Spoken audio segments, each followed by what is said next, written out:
பாடம் 5 மூலதன சந்தை. ஒரு மதிப்பெண் வினா விடைகள்.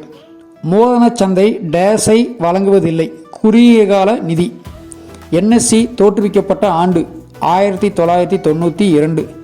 முதல்நிலை சந்தை என்பது பத்திரங்கள் மற்றும் பிணையங்களை டேஸ் முறை வியாபாரம் செய்யும் ஒரு சந்தையாகும். முதன்முறை.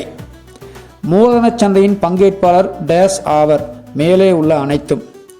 பங்குகளை இந்தியா முழுவதும் மின்னணு மூலம் வியாபாரம் செய்யும் நோக்கத்தோடு முதன்மை நிதி நிறுவனங்களால் உருவாக்கப்பட்டதே டேஸ் ஆகும். இந்திய உடனடி பங்கு மாற்றகம். 2 மதிப்பெண் வினா விடைகள். மூலதன சந்தை என்றால் என்ன?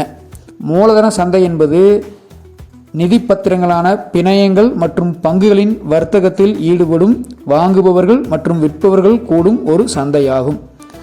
OTCEI சிறுகுறிப்பு வரைக.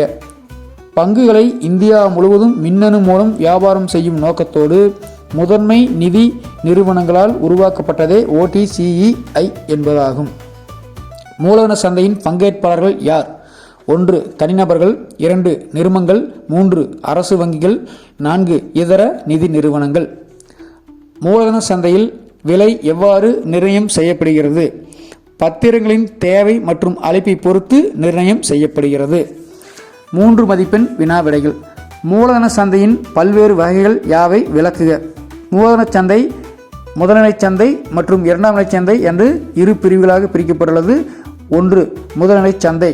முதல்நிலை சந்தை என்பது புதிய வெளியீடுகளுக்கான ஒரு சந்தையாகும். 2 இரண்டாம் நிலை சந்தை. ஏற்கனவே வெளியீடு செய்யப்பட்ட பத்திரங்களுக்கான சந்தை இரண்டாம் நிலை சந்தை என அழைக்கப்படுகிறது.